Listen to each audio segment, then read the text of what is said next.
안녕하세요. 안녕하세요. 경매기초 MPL 강사 라라입니다. 안녕하세요. 숙박사업연구소를 운영하고 있는 까오라고 합니다. 만나서 반갑습니다. 경매물건 관심 있는 물건을 한번 보여드리도록 할게요. 네. 강원도 양양군 현남면 동산리에 위치한 숙박시설이고요. 토지 면적은 245.63평에 건물 면적이 480.54평입니다.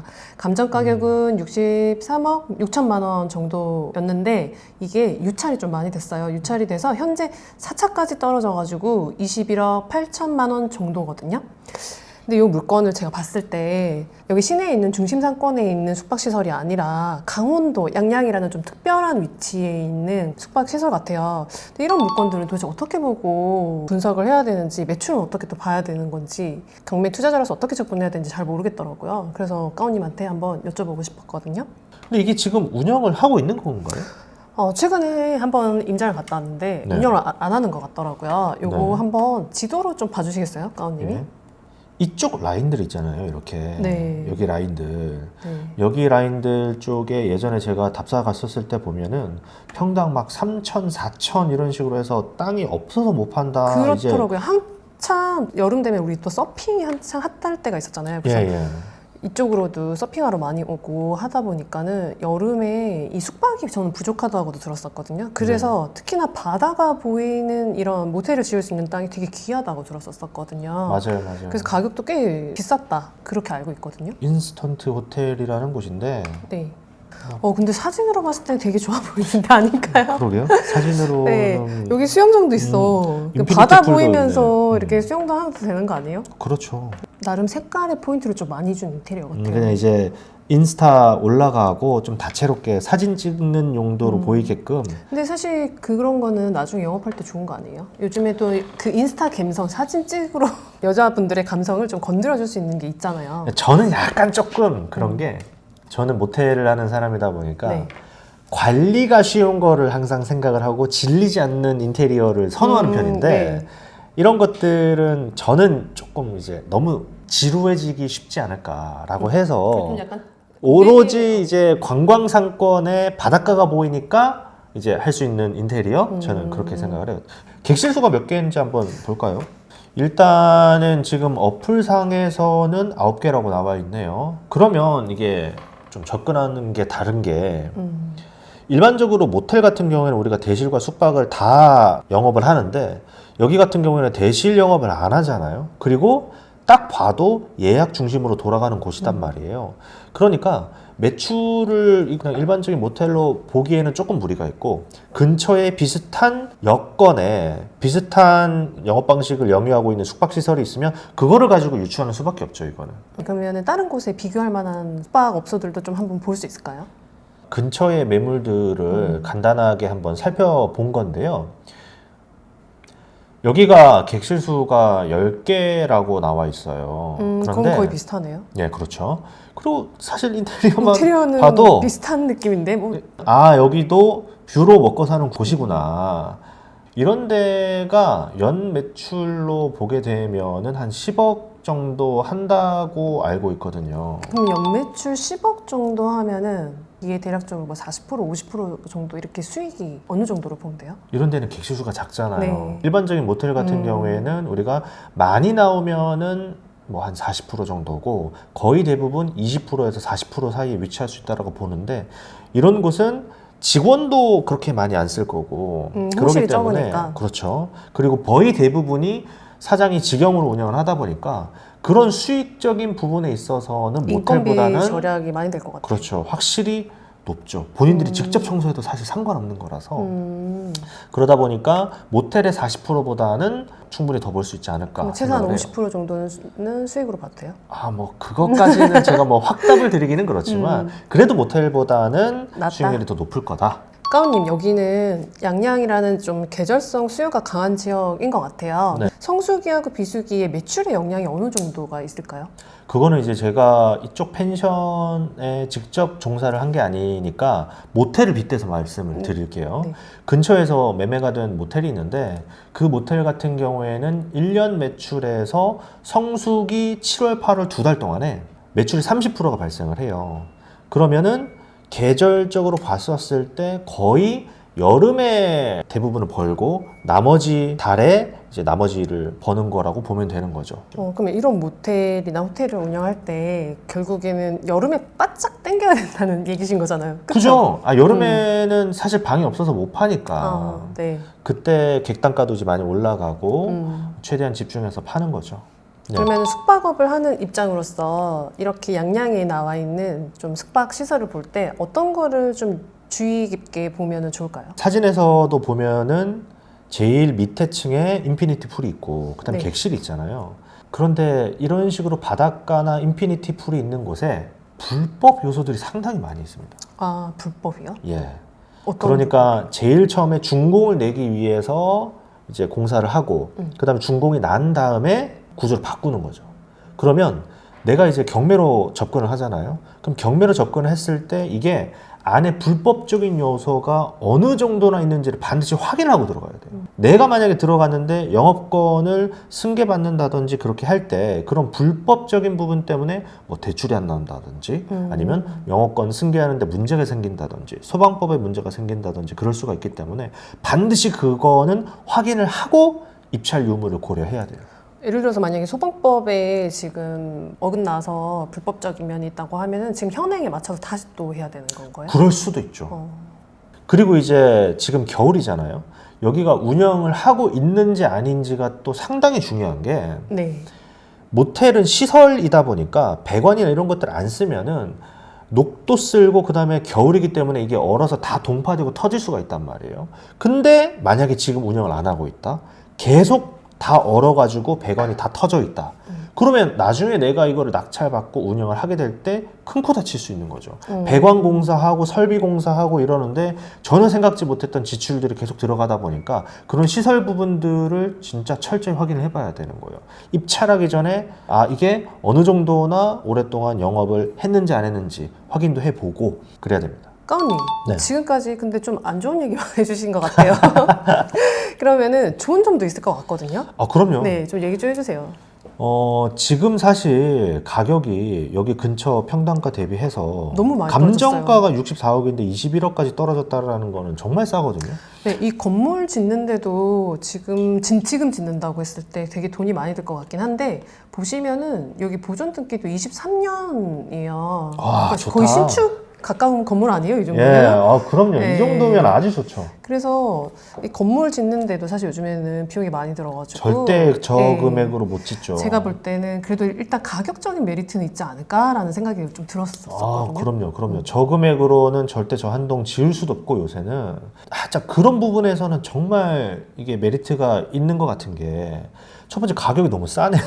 가격 싸고 지은 지 얼마 되지도 않았고 그리고 지금 이게 계절적으로 비수기다 보니까 사람들이 관심이 없어서 이렇게 떨어진 거지 만약에 이게 4월, 5월에만 나왔어도 완전히 달랐을 수 있어요. 지금 가면 사람이 없으니까 주변에 그렇죠. 영업도 안 하고 있고 주변에 뭐 관광 오는 사람도 없다 보니까는 그렇죠. 인기가 없어서 많이 유찰이 됐을 것 같다. 그러니까 우리가 모두가 다 좋다고 했을 때 사실은 떠나야 되는 거잖아요. 그쵸. 남들이 안 볼 때 진짜 싸게 사야지 사실 그게 진짜 수익이기도 하지. 그러니까요. 우리가 고금리 때 막 아파트 값이 떨어져가지고 이제 아파트 끝났다 이런다고 했는데 사실 돌이켜서 보면 그때가 기회였잖아요. 맞아요. 이게. 그럼 이거도 지금 사실상 시기적으로 너무 투자하기는 좋다고 생각을 하는 게 가장 사람들이 기피할 때 나왔단 말이에요. 지금 최저 입찰 가격이 22억 정도 돼요. 네. 사실은 거의 뭐 이 주변의 땅값 수준 아닌가요? 땅값으로 봤을 때 제가 예전에 조사를 했었을 때 3천, 4천 그게 2년 전이었거든요. 계속 땅이 없어서 점점 올라가고 있다라고 얘기를 들었단 말이에요. 여기가 뭐 강릉이나 이런 데서 이제 또 먼 것도 아니고 젊은 맞아요. 사람들이 또 좋아하는 그런 포인트들이 있는 곳이다 그 보니까 서프비치에서도 또 가깝잖아요. 한참 네. 핫했던 곳이긴 한데 여름 되면 이거 완전히 달라질 거예요. 그러면 이 정도 시설에 아까 전에 봤었던 곳들과 비교를 했을 때 딱히 꿀릴 거 없고 인피니티 풀이 있다는 건 정말 엄청난 장점이거든요. 그러면 이거 제가 봤을 때는 진짜 직접 운영할 생각으로 들어가서 하면 충분히 괜찮지 않나 생각해요. 그러면 이런 물건을 경매로 만약에 낙찰받는다고 했을 때 네. 직접 운영을 하는 게 좋은지 아니면 위탁 운영을 하는 게 좋은지 어떤 방법으로 운영을 해야 될까요? 저는 무조건 이거는 직용해야 된다라고 봅니다. 그러니까 위탁으로 하게 되면 남한테 맡기는 거잖아요. 네. 그런데 이게 남한테 맡겨서 나올 만한 그런 사이즈는 아닌 것 같아요. 객실수도 그렇게 많지가 않고, 물론 초보자가 들어가면은 설비나 이런 부분에서 신경 써야 될 게 너무 많고, 특히나 비수기 때 감당을 못 할 거예요. 그런 것들 때문에 초보자한테는 사실 상당히 좀 난이도가 있는 물건이기는 해요. 그러면 모텔 운영을 좀 해본 사람이 봤을 때는 되게 좋은 물건이 될 수 있나요? 그럴 수 있다라는 거죠. 그리고 만약에 근데 내가 초보자임에도 불구하고 나만의 어떤 감성을 녹여내고 마케팅을 열심히 연구하고 공부해서 할 자신이 있다.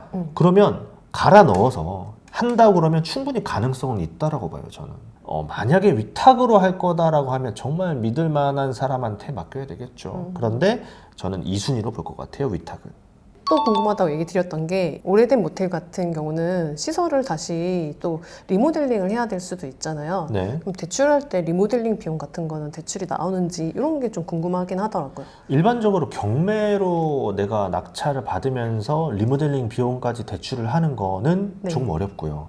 물론 해준다고 하는 곳들이 있기는 해요. 그런데 그것만 가지고 입찰을 하기에는 너무 리스크가 커서 안 될 때를 이제 생각을 해야 되니까요. 보통 봤을 때는 우리가 감정가의 50% 이하, 그다음 뭐 낙찰가의 80% 이제 이 정도 되는데, 결국에는 또 이게 LTV를 볼 수밖에 없으니까 지역별로 조금씩 달라서 반드시 이거는 입찰 전에 그냥 대출 상담사분들한테 물어볼 수밖에 없어요. 몇 군데 이제 물어봐서 그렇죠. 대출 대략적으로 얼마 나오는지, 시설비는 얼마 정도 대출이 가능할지 이런 것들도 네네네. 한번 확인하고 들어가는 게 좋겠다는 근데 얘기신가요? 거의 시설 대출은 안 나온다고 안 보면 나오네요. 돼요. 그러면 이제 숙박업 쪽으로는 그런데 이게 또 경매니까 네. 이거 MPL은 혹시 가능한가요? 지금 최저 입찰 가격이 22억 조금 안 되는 금액이잖아요. 보시면은 이 농협자산관리회사라는 게 유동화 전문 회사인데요. 네. 원래 이게 이제 협동조합에서 가지고 있던 채권이 이제 유동화 회사인 농협자산관리회사로 넘어갔고, 이건 채권 최고의 기준이기는 하지만 보시면은 이게 또 건물에도 있는데 토지에는 하나 더 있더라고요. 36억 9,600만 원이랑 5억 1,600만 원 이렇게 있거든요. 요거는 지금 현재 유동화 전문회사로 넘어갔기 때문에 네, NPL로 채권을 매입도 할 수 있어요. 경매 신청권자는 유동화 전문회사가 아니다 보니까는 예. 2조 이모토스라는 데잖아요. 네. 네, 일반 법인인데 이 채권자인데, 경매 신청권자가 유동화 회사가 아니면 채권을 이거를 못 사는 거 아니냐라는 질문들도 많이 하시거든요. 그렇지는 않고 이렇게 채권을 가지고 있는 다른 사람이 경매를 신청을 했었어도 이렇게 유동화 회사에 넘어가 있으면은 채권 매입이 가능합니다. 그래서 지금 같은 경우는 최저 입찰 가격이 22억이다 보니까는 원금 기준으로도 지금 많이 떨어져 있는 수준이잖아요. 네. 이 모텔에 대해서 관심이 있거나 직접 운영을 해보시겠다는 생각이 있는 분도 NPL로 차라리 접근해서 매입하면은 조금 더 수익도 많이 낼 수 있지 않을까라고 생각을 합니다. 그럼 NPL로 사면 좋겠다라는 거 알겠는데 이게 살 때 그럼 조금 조심해야 될 거는 없어요? 가운님이 보셨을 때는 이 물건의 가치가 어느 정도 될 거라고 보세요? 너무 어려운 이야기인데요, 그러면. 근데 사실 NPL을 매입할 때는 채권을 할인받는 금액도 중요하긴 하지만 결국에는 부동산 물건 자체의 가치 평가가 더 중요하거든요. 그래서 이 가치가 얼마가 되는지 평가가 되어 줬을 때 그 금액보다는 싸게 사고 채권 활용은 그것보다 더 높게 할 수 있는지, 이거를 가장 많이 따져봐야 됩니다. 네, 결국에는 이 물건 가치가 가장 중요한 거니까 맞아요. NPL로 볼 때에도 그게 가장 중요하다. 네, 이거네요. 맞아요. 그래서 이 물건이 가치가 어느 정도 판단이 되어야지만은 채권을 얼마에 살지가 나올 것 같아요. 네. 가운님이 보셨을 때는 이 경매 물건 최종적으로 어떤 거를 확인하고 입찰에 참여하거나 조사를 하면 좋을지 정리 한번 해주시겠어요? 일단 가격 자체가 너무 메리트가 있잖아요. 네. 그리고 지은 지 얼마 되지도 않았고 주변에 매출 나오는 다른 비슷한 여건들을 봤을 때 뭐 인테리어나 이런 거에서 너무 딸리지도 않고 또 나름의 인피니티 풀이라는 매력도 있고 하다 보니까 저는 그냥 물건적인 매력으로만 보면은 상당히 괜찮다라고 생각을 하는데, 만약에 경매로 입찰을 하실 거다라고 한다면 아까 말씀드렸다시피 시설적인 부분에서 어떤 하자가 없을지, 그리고 이 근처가 1년 매출이 어떻게 형성이 되는지를 중점적으로 조사를 해볼 것 같아요.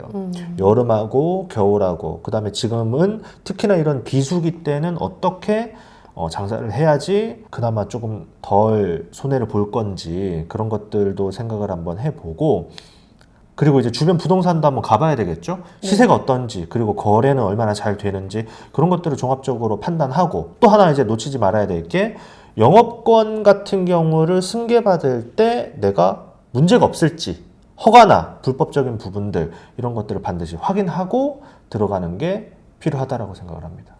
네, 지금까지 이제 숙박업 전문가이신 까오님을 모시고 양양에 있는 숙박시설에 대해서 물건 분석을 해봤습니다. 네, 오늘 까오님 오랜만에 출연해주셔서 감사하고요. 예. 오랜만에 불러주셔서 감사합니다. 다음에 또 제가 궁금한 물건이 생기면은 불러드리겠습니다. 고생하셨습니다. 네, 감사합니다.